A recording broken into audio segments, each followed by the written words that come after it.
have a great time with my life, and I want to share it. I love living. I think that's infectious. It's something that you can't fake.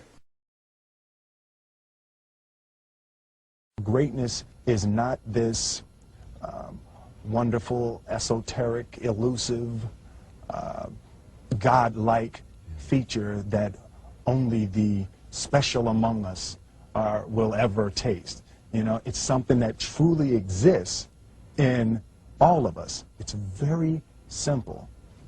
This is what I believe, and I'm willing to die for it. Yeah. Period. It's that simple. I know who I am, and I know what I believe. I know who I am, I know what I believe. That's all I need to know. And that's all I need to know. So from there, you do what you need to do. Yeah. You know, and I think what happens is we make this situation more complex than it has to be. Because we're looking for complexity. There's got to be something complex to understand. It can't be that easy. You know.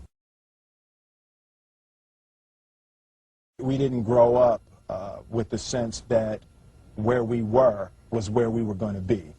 You know, we grew up with the sense that where we were almost didn't matter because we were becoming right. something greater.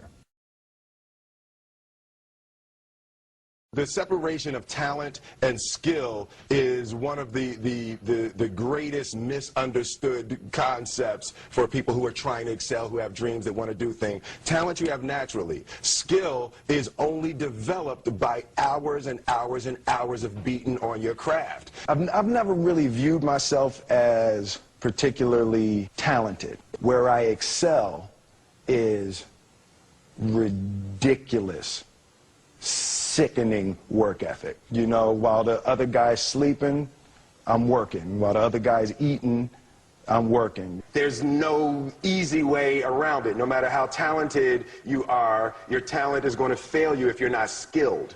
You know, if you don't study, if you don't work really hard and dedicate yourself to being better every single day, you'll never be able to communicate with people, with your artistry, the way that you want. So the only thing that I see that is distinctly different about me is I'm not afraid to die on a treadmill. You might have more talent than me, you might be smarter than me, but if we get on the treadmill together, right, there's two things. You're getting off first, or I'm going to die. It's really that simple. One summer, his dad tore down a brick wall on the front of his business and told 12-year-old Will and his 9-year-old brother to rebuild it, a job they said was impossible. It took them a year and a half, but they did it. And he said, now don't you ever tell me it's something that you can't do. You don't try to build a wall. You don't set out to build a wall. You don't say, I'm going to build the biggest, baddest, greatest wall that's ever been built.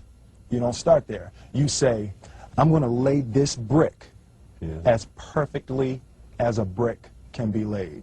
And you do that every single day. And soon you have a wall. And soon you have a wall. you know, it's an idea that my grandmother always had, that you know, if you're going to be here, then there's a necessity to make a difference. She always instilled the responsibility, the spiritual responsibility that you have to make every group you come in contact with better. I want to do good. Yeah. I want the world to be better because I was here. I want my life, I want my work, my family, I want it to mean something. And it's like, it has, if you are not making someone else's life better, then you're wasting your time. You know, like your life will become better by making other lives better. I want to represent an idea. I want to represent possibilities. I want to represent the idea that you really can make what you want. One of my favorite books is The Alchemist, Paulo Coelho. And that's just, I just believe that. I believe that I can create whatever I want to create. The first step before anybody else in the world believes it is you have to believe it. There's no reason to have a plan B because it distracts from plan A. I think that there's a certain delusional quality that all successful people have to have. You have to believe that something different than what has happened for the last 50 million years of history. You have to believe that something different can happen. Confucius said, he who says he can and he who says he can't are both usually right. Being realistic is the most commonly traveled road to mediocrity. Why would you be realistic? What's the point of being realistic? Just put up a barrier. Yeah, I'm going to do it. It's done. It's already done. The second I decide it's done, it's already done. So now we just got to wait for y'all to see. It's unrealistic to walk in a room and flip a switch and lights come on. That's unrealistic. Fortunately, Edison didn't think so. It's unrealistic to think you're going to bend a piece of metal and fly people over an ocean in that metal. That's unrealistic. But fortunately, the Wright brothers and others didn't believe that. Our thoughts, our feelings, our dreams, our ideas are physical in the universe. That if we dream something, if we picture something, if we commit ourselves to it, that is a physical thrust towards realization that we can put into the universe. That the universe is not a thing that's going to push us around.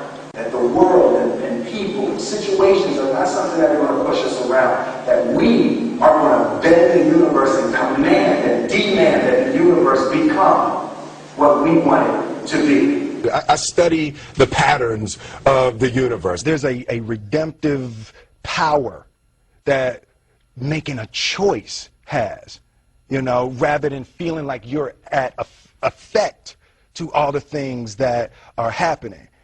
Make a choice, right? You just decide what it's going to be, who you're going to be, how you're going to do it. Just decide. And then from that point, the universe is going to get out your way. It's like it's water. It wants to move and go around stuff, you know. You know, there's a flow of the universe that I've grown to know just how to go with it. I realized that to have the level of success that I want to have, it's difficult to spread it out and do multiple things. It takes such a desperate, obsessive focus. You really got to focus with all of your fiber and all of your heart and all of your creativity. I'm motivated by fear. Fear. You know? Fear of what? Fear of fear. I hate being scared to do something. And I think what developed in my early days was the attitude that I started attacking things that I was scared of. It was Franklin Roosevelt said the only fear you have to fear is fear itself. Absolutely. Remember that? Absolutely. Yeah. You can't be scared to die for the truth. The truth is the only thing that's ever going to be constant. Don't ever let somebody tell you you can't do something. Not even me. All right?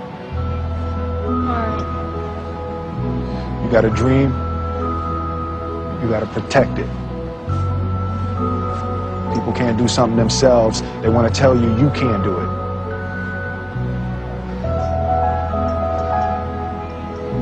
You want something, go get it. Period.